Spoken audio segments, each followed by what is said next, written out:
प्रत्येक प्राणी में, प्रत्येक वस्तु में, प्रत्येक परिस्थिति में भगवत्ता जब जीवन में आ जाती है तो भगवान का स्पर्श प्राप्त होता है। भगवान उसके भर जाते हैं अंतर बाहर। वैसी अवस्था में जगत का जो रूप आज है, जरा सी ठेस लगते ही मन के अभिमान को हम फुफकार उठते हैं, जरा सी प्रतिकूलता होते ही हम क्षुब्ध हो जाते हैं, जरा सा किसी के द्वारा अपना अमंगल कल्पना करते ही उस पर क्रोधित होते हैं, हिंसा करने लगते हैं, बुरा चाहने लगते हैं। जरा सा अपने मन में मन के अनुसार न होने पर भी हम दूसरों को नीच मानने लगते हैं। दुख में, अपमान में, मृत्यु में, हानि में, ये हमारे बनाए हुए नाम है भला। हानि, दुख, मृत्यु, मरण, अपमान, ये सब हमारे बनाए हुए, हमारे निर्माण किए हुए नाम हैं। इन सारे नामों में, सारी परिस्थितियों में एकमात्र भगवान खेलते हैं, वही नाचते हैं। हम उनका नाच नहीं देख पाते, इसीलिए कहीं क्षुब्ध होते हैं, कहीं अमर्ष करते हैं, कहीं हर्षान्वित हो जाते हैं, कहीं शोक करते हैं, कहीं भय करते हैं। जब भगवान की भगवत्ता आ जाएगी हमारे हृदय में, जीवन में, जब हम भगवान को मेरा कहेंगे और जब भगवान हम पर पूर्णाधिकार करके अपना मेरा कह देंगे, तब स्वाभाविक जीवन में ये चीजें खिल उठेंगी, प्रकाशित हो उठेंगी। जीवन हमारा अपना जीवन ये भगवान का जीवन बन जाएगा।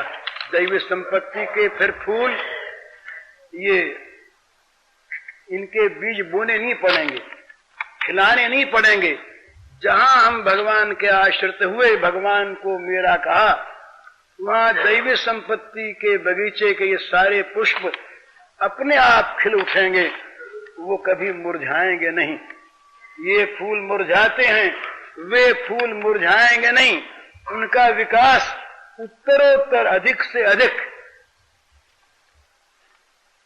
वो सुंदर होगा, मनोहर होगा, सुगंधमय होगा, सौरभमय होगा। और उस बगीचे की, हमारे जीवन वाटिका के सुमनों की सुगंध से तमाम विश्व व्याप्त हो जाएगा। एक शंकराचार्य, एक चैतन्य, क्या किया इन लोगों ने? सारे जगत को सुवासित कर दिया अपने जीवन वाटिका के सुमनों के सौरभ से।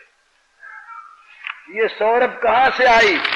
उनके जीवन में ये महान मंगलमय सुगंध कहां से उत्पन्न हुई?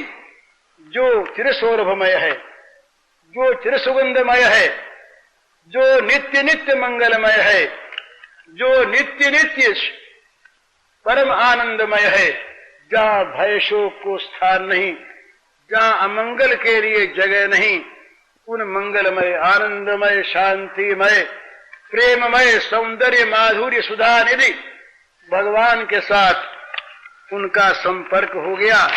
उनके जीवन में भगवान आ गए। बस भगवान जहां जीवन में आए, वहां अपने आप सारी चीजें हो गई, सारे संकल्प उसके मिट गए। अब भगवान उनके अंदर प्रविष्ट हो गए, उनकी बुद्धि भगवान बने, मन भगवान बने। मेरे धन जन जीवन तुम ही तन मन तुम सब धर्म। मेरे धन जन जीवन तुम ही तन मन तुम सब धर्म।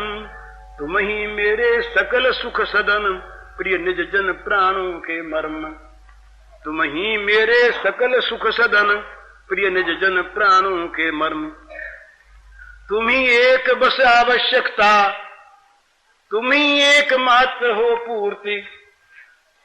तुम ही एक बस आवश्यकता, तुम ही एक मात्र हो पूर्ति। तुम ही एक सब काल सभी विधि, हो उपास सुच सुंदर मूर्ति। तुम ही काम धाम सब मेरे, एकमात्र तुम लक्ष्य महान। आठों पहर बसे रहते तुम इस मन मंदिर में भगवान।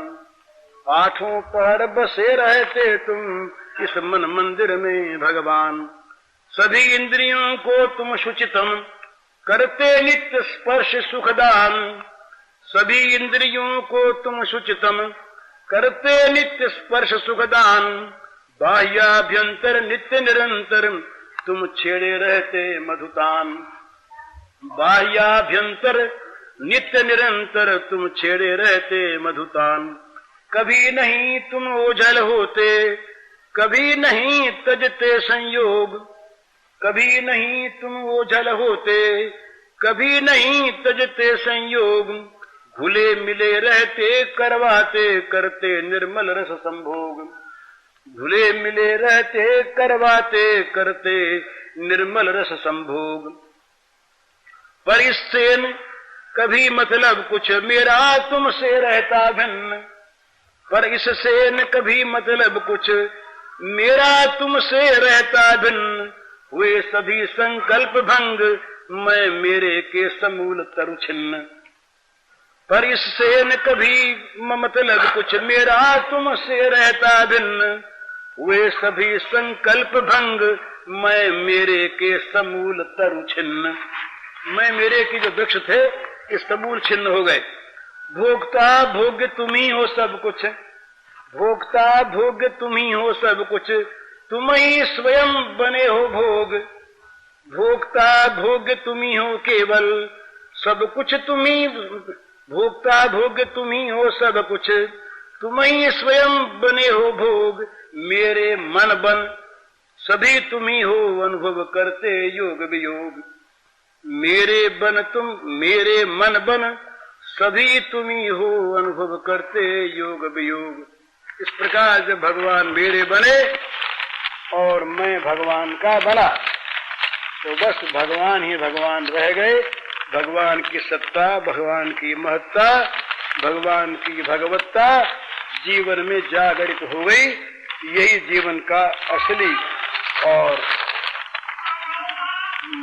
सबसे ऊंचा लक्ष्य, इसी की प्राप्ति जीवन में हो जाए, इसी के लिए सत्संग ये सब चीजें हैं। भगवान की कृपा से होगा, साधन वादन से कुछ होगा नहीं। साधन का अभिमान भले हो जाए। हरिओम तत्सत।